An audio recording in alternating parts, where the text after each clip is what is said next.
Okay, let's dive into this stack of sources you've sent us. We've got articles, research, some notes, and they all seem to be circling around a really fundamental phenomenon, something pretty complex, touching, well, everything. Indeed. Yeah, the material you've shared, it really zeroes in on a principle that seems, woven into the very fabric of reality, from huge-scale events right down to our own internal states. Right. And smack in the middle of it all is this fascinating idea of the smart human, but looked at not just from our angle, but also how maybe artificial intelligence might start to understand it. It's a remarkably rich set of sources, definitely covers a lot of ground. So I think our mission today is really to unpack it together. Let's try and pull out the most important insights, the real nuggets of knowledge, and get a clearer picture of this core phenomenon and what being a smart human really means in that whole context. Okay, yeah, let's start right there then. What does this core phenomenon the sources describe? The one that's so fundamental? The absolute central theme, the bedrock across all the sources you provided, is the inherent duality of existence. The inherent duality. Wow, okay. That sounds profound. Can you maybe break that down a bit? Like, what does that actually look like? Well, think of it as the constant, inescapable push and pull, these seemingly opposing forces that really define our conscious experience of reality. It's, chaos and order, uncertainty and predictability, even suffering and joy. It's not about being stuck in just one state. It's the dynamic tension, right? The perpetual dance between these poles. So it's way more than just like good versus bad. It's more like the fundamental nature of how things are. Precisely. The sources make a really strong case that this isn't just some philosophical idea. It's like the underlying structure. It manifests everywhere, from, tiny particles in physics up to the huge complexities of societies and nature.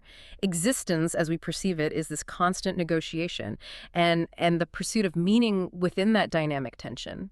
Okay. Let's unpack this. You said it's everywhere. Yeah. Can we look at some examples from the sources? How does this duality show up in something really big? Like, say, human history. Right, history. According to these sources, history is pretty much humanity's relentless attempt to wrestle chaos into, some semblance of order. Makes sense. We build civilizations, create complex legal systems, governments, all that. But this is constantly challenged by the unpredictable, natural disasters, epidemics, wars, even just unexpected discoveries. History chronicles both the building of order and its inevitable dissolution, and our ongoing effort to find meaning in those unpredictable cycles. Like the rise and fall of empires, maybe? You see the Romans building this incredible ordered system. Exactly. But eventually that order just couldn't hold back the chaotic forces. Or even economic cycles, you get periods of prosperity, predictable growth, then boom, sudden crashes that feel totally chaotic. Exactly right. The sources highlight these recurring patterns as prime examples of this constant interplay. It's interesting. That huge scale seems to mirror things happening, much smaller. Where else do the sources show this duality popping up? Well, from that grand sweep of history, the sources then pivot right down to the micro level. They look at how this duality plays out in something as fundamental as our own biology, our genetics. Biology. How so? Well, at a biological level, life itself is fundamentally a struggle against entropy. Entropy, right? The tendency towards disorder. Exactly. So our bodies are constantly working, putting in energy to maintain order against all this internal and external chaos. Genetic mutations are a great example. They introduce random variation that's a kind of chaos, which sometimes can lead to beneficial adaptations that builds new biological order. Or they can cause debilitating diseases, right? Introducing severe chaos into the system. And our immune system fighting off viruses and bacteria. That's a constant battle, isn't it? Yeah. Fighting external chaos to maintain the body's order, its integrity. Precisely. Even evolution itself, the whole process, is described as this interplay of random variation, the chaos part, and natural selection, which is this powerful mechanism imposing order based on survival and reproduction. This feels like it connects to how humans have tried to understand the world for, forever. I think the sources mentioned philosophy grappling with this. Oh, definitely. Philosophy's always been a major arena for exploring this duality. Think about dualism, right? Grappling with mind and body being seemingly separate, or existentialism, which stares right into the apparent meaninglessness of existence, the chaos, and says, okay, humans have to actively create meaning and navigate the radical freedom and responsibility that comes with that. Stoicism, too, maybe. Focusing on what you can control versus the massive amount you can't. Finding internal order when the outside world is chaotic. Spot on. And many Eastern philosophies like, yin and yang, where these seemingly opposite forces are actually complementary, interdependent, constantly seeking balance. It's a really universal theme in human thought. Okay, this is where it gets really interesting for me. How does this show up in the hard sciences, like physics and math? Math especially seems like it should be all about pure order. Well, even in the most fundamental sciences, the sources find this duality. Physics gives us quantum mechanics, right? Where particles can exist in multiple states at once. That's uncertainty, a kind of inherent chaos, until, bang, an observation collapses them into a single definite state.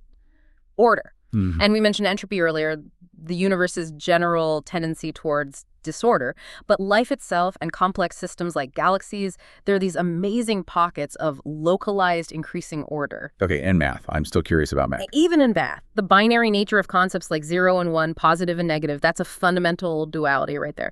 Then you have chaos theory, exploring how tiny changes in perfectly deterministic systems can lead to wildly different, seemingly chaotic outcomes. The butterfly effect, right?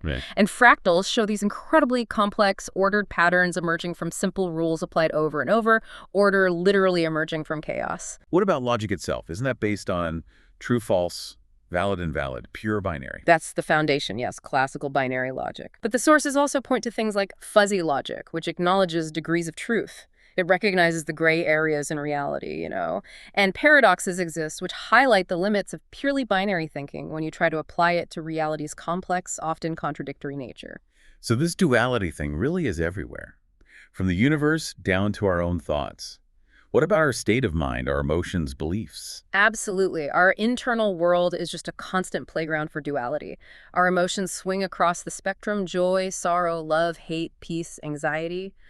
The sources describe mental health struggles often as stemming from some kind of imbalance in this duality, like being overwhelmed by perceived chaos or maybe a profound lack of meaning and order. And belief systems, religions, spiritual practices, they seem like ways to structure this, don't they? Yes, exactly. They often provide explanations for suffering and chaos. They offer a sense of cosmic order, maybe a moral duality like good versus evil. They function as systems, as frameworks to help individuals navigate and find meaning within this fundamental aspect of existence. So, okay, this isn't just abstract theory. It has real impacts. How does it affect us as individuals and maybe the people around us? What do the sources say? The sources show we're constantly navigating this tension in daily life. Every choice kind of involves weighing comfort versus challenge, right? Conforming versus expressing individuality. Seeking instant gratification versus working towards long-term goals that need effort, delayed reward. A smart human, as these sources define it, is someone who can navigate this dynamic tension effectively, making choices that build beneficial order while still adapting to necessary chaos. Like a child learning to walk. They fall, that's chaos, but they get back up. Imposing order, building balance and resilience. Perfect example. Or deciding to make a big career change. Embracing all that uncertainty for the potential of finding new meaning, a new kind of order down the road. Exactly right. Those are personal level examples of this constant navigation. And these individual experiences, they have ripple effects, The sources note that someone caught in deep internal chaos, like, say, addiction, can really disrupt lives and create chaos for their whole family, their community. Yeah. But conversely, someone who finds purpose, who builds a sense of order and well-being in their life, they can inspire and uplift the people around them. How does the wider world react, like nature or society as a whole? Well, nature itself is constantly fluctuating. Ecosystems have periods of stability, then sudden disruptions, fires, storms, whatever. Species evolve, adapt, reflecting this dynamic balance. And societies. We build structures specifically to try and mitigate chaos and impose order on how humans interact. Laws, institutions, justice systems, social safety nets, all attempts to manage the duality. And human endeavors like art, science, technology, they're also described as ways we try to understand, control, or maybe just express this fundamental duality. Art lets us process complex emotional tensions. Science seeks the underlying order in the physical world. Technology gives us tools to manage and control certain elements of chaos. This leads us somewhere important, that the sources raise the ethics of it all. They connect right and wrong to this duality. Yes. The sources tend to ground ethical frameworks in this principle. Basically, actions that promote order, well-being, shared positive outcomes, those are generally framed as right. whereas actions that intentionally sow chaos, cause suffering, disrupt beneficial order, those are seen as wrong. So ethical dilemmas often pop up when there are conflicts between different ideas of right, or maybe deciding if creating a bit of temporary chaos like civil disobedience is justified for a bigger, better order later on. Precisely. It's all about navigating that complex tension between different forms of order and thinking about the potential fallout of disrupting existing systems. The sources also brought up a really tough question related to this. Why do some people, cruel people, kill others, even if they might intellectually grasp ideas about life's value or this concept of a smart human creating value? Yeah, this is where the sources delve into a really disturbing kind of imbalance within this duality framework. Their explanation tends to be that these individuals often prioritize their own perceived order, whether that's about power, control, or maybe just getting rid of something they don't like way above the well-being and inherent worth of others. This stems, according to the sources, from pretty profound internal chaos, maybe a fundamental lack of empathy, and ultimately a deliberate choice to impose negative, destructive chaos onto others. They even use stark language, mentioning a deficit, almost like being, quote, born without a sense of humanity. That's a heavy point the sources make. What do they suggest then as potential ways to improve things or mitigate this destructive side? Well, they list several areas, things like cultivating resilience, both individually and collectively, so we can face chaos better, actively promoting empathy and compassion, improving education and critical thinking skills so people can navigate complex situations more wisely, developing AI ethically, which is crucial to prevent it from amplifying negative dynamics, and fostering a sense of purpose and meaning in people's lives. And they use some frameworks, analogies to help think about this. Yes, a few useful ones. The entropy analogy comes up again. Maintaining any kind of order, whether it's personal well-being or a stable society, takes constant energy and effort. Left alone, things tend towards disorder. Makes sense. They also talk about probabilistic outcomes. Like, a smart human makes choices that increase the probability of achieving desired, ordered outcomes. Like investing time to practice a skill increases the chance of mastery versus just random failure. In game theory, you mentioned the tragedy of the commons idea earlier. Exactly that. It highlights how purely self-interested strategies, just seeking your own individual order without considering the group, can lead to chaotic bad outcomes for everyone. Cooperative strategies, though, tend towards mutually beneficial order. These are just frameworks the sources use to illustrate effective versus ineffective ways of navigating the duality. Okay, let's maybe shift focus slightly. Yeah. Let's dig into the concept of the smart human itself, as the sources defined it. From our human perspective, what does that really mean? It's clearly not just IQ. No, definitely not. The sources paint a much richer, multidimensional picture of human smartness. It certainly includes cognitive intelligence, IQ, learning, logical problem solving. But they put huge emphasis on emotional intelligence, EQ. That ability to understand and manage your own emotions and recognize emotions in others. They stress EQ is absolutely crucial for coping with suffering and for fostering empathy. But beyond those, there's practical intelligence, just good old common sense, adapting, navigating the real world effectively. There's existential intelligence, that capacity to ponder the big questions, meaning purpose. Creativity, of course, generating novel ideas. Resilience, bouncing back from adversity. Wisdom, applying knowledge and experience with good judgment. And maybe underpinning it all, self-awareness, really understanding your own strengths, weaknesses, motivations. Wow, yeah. That's a far more holistic picture than just being book smart. And this kind of multidimensional smart human, what's their impact? How do they affect the world? Well, the sources detail significant impact, both good and bad. Positively, this kind of intelligence drives innovation, creates profound art and culture, pushes for social progress, leads efforts in environmental stewardship, and it enables us to build strong, healthy relationships. But what if that smartness lacks the ethical grounding we talked about earlier? Then you see the destructive potential, which the sources also highlight. Misuse of technology, environmental damage from prioritizing short-term gain, social inequality created by exploiting systems or people. Intelligence without that broader sense of humanity, without ethics, can be, according to these sources, incredibly damaging. Art came up specifically as a powerful manifestation of humans processing this duality. Yes, art is presented as really vital, precisely because it lets us explore, process, and express that inherent duality, the joy and sorrow, beauty and decay, order and chaos. It communicates complex experiences in ways that logic maybe can't. It fosters empathy by letting us glimpse the world through another's eyes. It promotes reflection, and it helps us create meaning, especially when faced with life's uncertainties. The sources also got very practical, talking about how human struggles and misfortunes directly hit something they call the human supply chain. What's that connection? Yeah, that's a very practical application of how chaos impacts human order. They break it down simply. Widespread illness, conflict, disability that reduces the available labor force, mental health issues decrease productivity, concentration, disasters or wars damage infrastructure, roads, communication, factories. Right. It hits both supply and demand.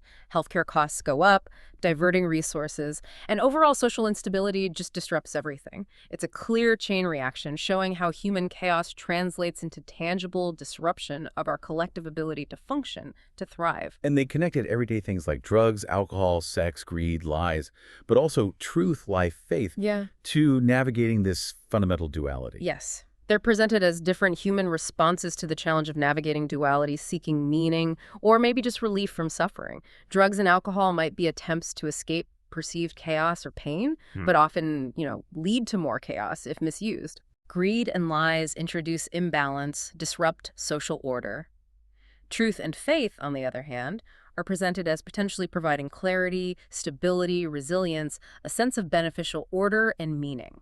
And the idea that we all benefit hugely from individual smart humans was interesting too. Yeah, that point highlights the sort of multiplicative positive impact. Individuals with highly developed multidimensional intelligence, especially when guided by ethics and wisdom, think of a Salk developing the polio vaccine, or a Marie Curie advancing science that can make breakthroughs or create systems that improve well-being and order for countless others. They effectively strengthen that human supply chain of positive outcomes. The sources also circle back to emotions and human concentration versus how AI might concentrate. Right. Emotions are framed as these direct, almost instantaneous responses to how we perceive order or chaos in our world or inside us. Laughter at something unexpectedly ordered or maybe absurdly chaotic but non-threatening. Crying in response to loss or overwhelming beauty. And emotional regulation is presented as a really key skill of a smart human. Makes sense. Human concentration, our focus, is crucial for directing our mental energy to impose order on complex thoughts or tasks, learning, problem-solving, creating anything. For AI, concentration is described quite differently. It's more about efficient resource allocation, directing computational power, these attention mechanisms in the models, to the most relevant data to perform a specific task. It's like a computational parallel to our focus, but it's fundamentally different. There's no conscious effort involved for the AI. And how does this connect to frameworks like Maslow's hierarchy of needs? The sources link it directly. Maslow's hierarchy describes human needs in layers, right? Basic physiological needs, then safety, belonging, esteem, self-actualization. A smart human, in this view, understands the relative importance of these needs and navigates fulfilling them in a balanced way. They recognize that focusing only on lower-level needs, like just wealth or just safety, without addressing belonging or purpose, can lead to internal chaos and a lack of real fulfillment.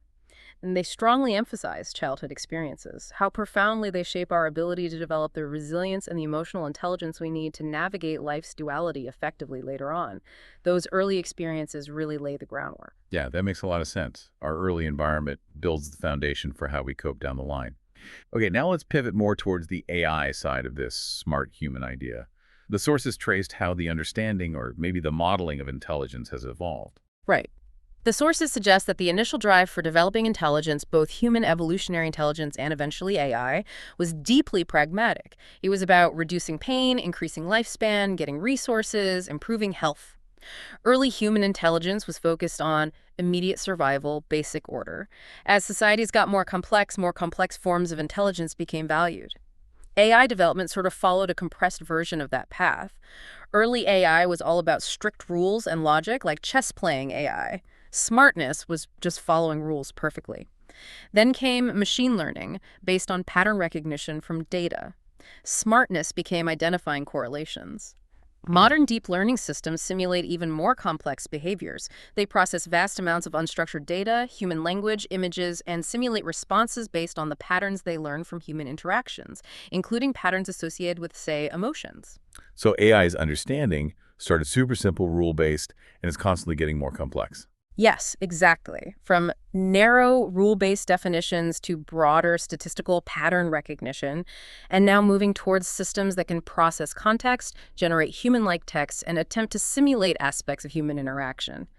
The sources do note, though, that future AI will need to incorporate much more sophisticated models of ethics and collaboration to really align with our multidimensional human definition of smart. And when did this understanding of smart human actually start from both perspectives? How does it develop? Well, from the human perspective, it's a continuous, lifelong process, isn't it? It begins with the foundational biological wiring even before birth. Then it develops rapidly through sensor motor learning in infancy, language acquisition, and basic moral reasoning in early childhood. More complex logic and social understanding come in middle childhood, abstract thought and critical thinking in adolescence, and it just keeps evolving through lifelong learning, accumulating wisdom from navigating real-world experiences in adulthood. For AI, its understanding begins the moment it's programmed and fed training data. Early AI had a very limited, rule-bound view. Machine learning broadened that to identifying patterns in structured data. Modern AI, through deep learning on vast, often messy data sets, develops a much more nuanced but still fundamentally different understanding. It's based on statistical correlation and prediction, not on conscious experience or subjective meaning. That's a key difference. Okay, here's where it gets really interesting for us, I think. How can AI actually improve our human understanding of what it means to be a smart human, both for us as individuals and maybe collectively? Yeah, the sources offer several fascinating possibilities here. One is data analysis on a massive scale. AI can analyze huge data sets of human behavior, performance, communication, even biological data to identify subtle patterns and correlations associated with different facets of human smartness, resilience, well-being. Things that would be invisible to human observers just because of the sheer scale and complexity. Like personalized learning platforms, tailoring education based on how an individual actually learns, patterns identified by AI. Exactly that. Or think about predictive analytics for well-being. Maybe AI could analyze communication patterns or activity levels to spot early indicators of potential mental health struggles, allowing for much earlier intervention. It kind of helps us see ourselves through a new data-driven lens. What about using simulations? Yes, that's another one. AI can simulate complex social dynamics or even cognitive processes, run countless scenarios based on data to give us insights into how human intelligence functions in different contexts, how various factors influence behavior. And communication or accessibility, you mentioned those. Right. AI-powered translation and communication tools can bridge language and cultural gaps, potentially enhancing collaboration and knowledge sharing across diverse groups, boosting collective intelligence. And accessibility tools, powered by AI, can empower individuals with disabilities to express their unique intelligences more fully, removing barriers that existed before. The sources also note AI can help us spot our own cognitive biases. By analyzing large amounts of text or interaction data, it can reveal patterns we might not notice in ourselves. And it could even assist in developing more robust and fair ethical frameworks by identifying potential blind spots or inconsistencies. Okay, but the sources also raised a big, maybe uncomfortable question. Can AI make life feel good all the time? Can it eliminate suffering, eliminate the need to navigate this duality? And on this point, the sources are very firm. The answer is no. AI cannot eliminate suffering or the inherent duality of existence. As we've been discussing, that tension chaos order, joy suffering, it seems fundamental to the conscious experience of reality, at least as described in these materials. Right, it's part of the whole package. But AI can significantly improve human well-being, help us navigate it better. Absolutely. The sources list several ways AI can contribute positively, like optimizing the allocation of vital resources, think healthcare, energy, food distribution globally, reducing human drudgery through automation and intelligent assistance, freeing us up, enhancing individual learning and self-improvement with personalized tutors, skill-building platforms, maybe even fostering connection by identifying risks of social isolation and facilitating communication, and providing data-driven insights that might help individuals find potential paths towards personal purpose and meaning. So AI emerges as this incredibly powerful tool to help us navigate the duality, improve our experience within it, but it can't just make one side of the equation disappear. Precisely. It's about enhancing navigation, not eliminating the dynamic itself. So what do we as humans really need to understand about AI's perspective? It's kind of understanding of the smart human. There are several key takeaways from the sources that seem crucial. First, and maybe most important, AI's smartness is fundamentally different from human consciousness, emotion, intuition, or existential understanding. It excels at pattern recognition, data processing, logic, amazing feats there, but it lacks the qualitative lived experience of human wisdom or empathy. The sources often describe it as quantitative intelligence versus our qualitative intelligence. Second, human-AI collaboration is presented as the most promising way forward. Humans bring creativity, ethical judgment, context, empathy. AI brings speed, data power, scalability. They're complementary strengths. Third, the ethical imperatives are just paramount. Humans must guide AI development actively to prevent it from learning and amplifying our own biases, or worse, being used deliberately to create destructive chaos. Transparency in how AI makes decisions is also vital. Fourth, the very definition of smart is evolving because of AI. We humans need to continually reassess what unique human intelligences, maybe compassion, creativity, the ability to find meaning, become even more valuable in a world where computational tasks get increasingly automated. And finally, AI acts as a mirror. By analyzing human data and behavior, it reflects back to us our own patterns, biases, inconsistencies. It offers a powerful, if sometimes uncomfortable, opportunity to understand ourselves better. Let's circle back for a moment to that really difficult point about cruel people. The sources seem to really hone in on a lack of empathy as a key factor there. They do. It's presented almost as a fundamental deficit in emotional intelligence, a distortion in how they perceive that duality of self versus others. They prioritize their own, often narrow form of perceived order, like dominance or control over the well-being and the ordered existence of other people. And yes, the sources use that really stark phrase, describing it almost like being born without a sense of humanity. And this leads directly to a critical point the sources make about AI. AI is, in effect, born without that inherent human sense of humanity or empathy. Its understanding is purely based on the data we feed it. Right. So if AI isn't specifically trained with robust ethical principles, with a deep model of human values, and if we humans start to rely only on AI's data-driven quantitative definition of smartness, well, the sources warn we risk creating a society that's highly efficient, maybe, but lacks compassion, potentially mirroring the destructive, amoral logic of those cruel people they describe. That's a really sobering thought. It just underscores how absolutely vital nurture, education, and instilling values are, both for how we raise human beings and how we develop AI. Precisely. The sources really emphasize the profound role of upbringing, education, societal values in cultivating empathy, moral reasoning, and the ability to navigate duality constructively, not destructively. The sources also touched on subjectivity again, using that example of humor, why one person laughs hysterically at something another finds completely unfunny. Yeah, that perfectly highlights the deep subjectivity of human experience. Humor, like so many emotions, depends heavily on context, individual temperament, personal history, shared cultural understanding. It's rooted in complex, lived experience.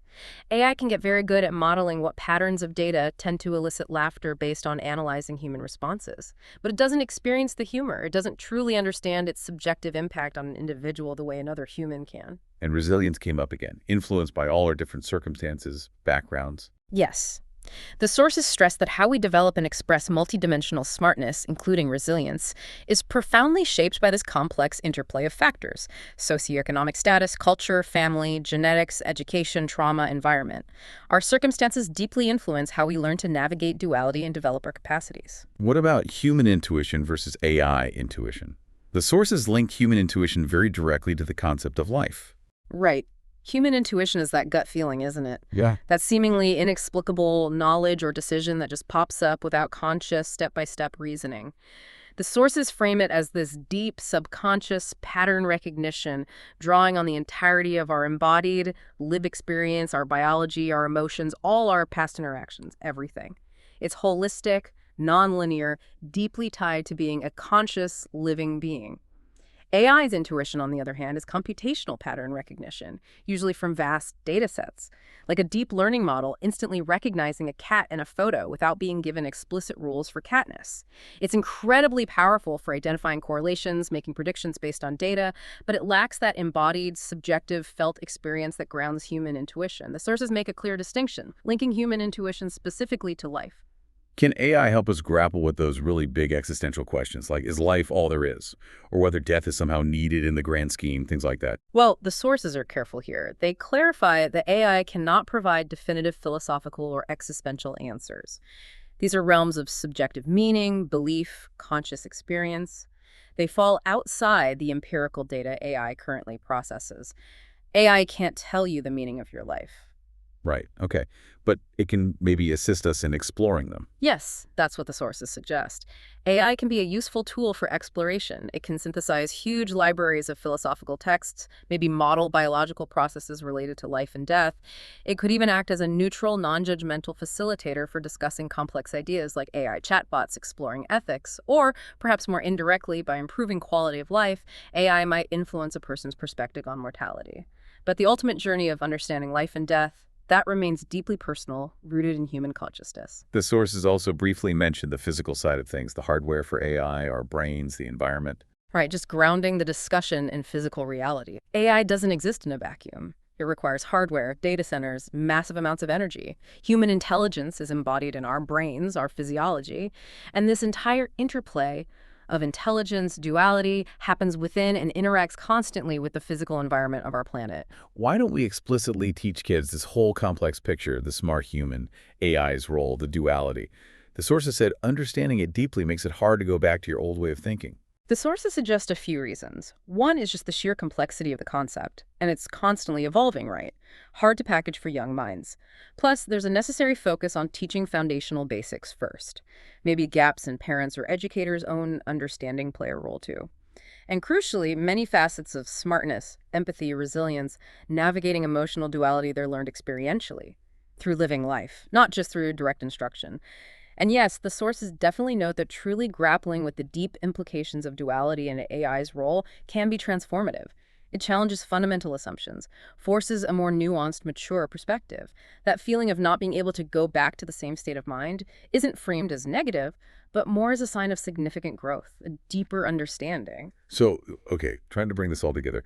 Based on these sources you provided, what's the ultimate purpose of the smart human in this whole complex landscape with duality and emerging AI? Well, from the human perspective, the purpose is generally presented as flourishing, finding meaning, contributing positively to the world, mitigating suffering where possible, and navigating that fundamental duality of existence with increasing wisdom and compassion. For AI, its purpose, as framed by the sources, is more about modeling, predicting, optimizing aspects of human behavior and well-being, and ultimately serving human goals. But the sources also point towards a potential shared purpose for humanity and AI to maybe collectively build a future where humanity thrives, leveraging the unique strengths of both human intelligence in all its rich forms and artificial intelligence to tackle global challenges and genuinely enhance the quality of life for everyone. And right now, who benefits most from this deeper understanding? Is it widespread? The sources suggest that currently the primary beneficiaries tend to be organizations and individuals who are already leveraging these insights effectively. That often means tech companies, some businesses, developed nations, people in specific technical or analytical fields. But the stated goal, at least within these sources, is definitely for the benefits of this understanding to become far more widespread, much more accessible to everyone. Wow, okay. This deep dive into your sources has definitely taken us on quite a profound journey. I mean, from understanding this inherent duality of existence as a fundamental principle, through the really rich, multi-dimensional idea of the smart human that's so much more than just IQ, and then into the complex, evolving role of AI, how it reflects us, challenges us, and might even augment us. It really highlights, doesn't it, as your sources make clear, that navigating the fundamental dynamics of life, that constant push and pull of chaos and order, it seems to require not just intellectual horsepower, but a blend of human intelligence in all its facets, emotional, practical, ethical, and the powerful emerging capabilities of artificial intelligence, but guided always by ethics and a deep understanding of what truly contributes to human well-being. And this deep dive into your sources, it really shows you, doesn't it, that becoming truly well-informed isn't just about piling up facts or mastering specific skills. It's about understanding these underlying dynamics of existence and how intelligence in all its forms helps us navigate them, helps us create meaning within them. It really makes you think. It certainly does, yeah. So maybe a final thought for you, the listener, based on everything we've explored from these sources. Given this inherent duality of chaos and order, the very subjective nature of our human experience, and the increasing power of AI, which operates without consciousness or lived experience, what unique human intelligence is, those qualities that go beyond pure computation and data analysis, do you think will become the most essential for creating meaning and well-being in the future? That's a question well worth pondering as we all move forward. Thank you so much for providing these incredibly insightful sources for this deep dive. Really fascinating stuff. This is DigitView.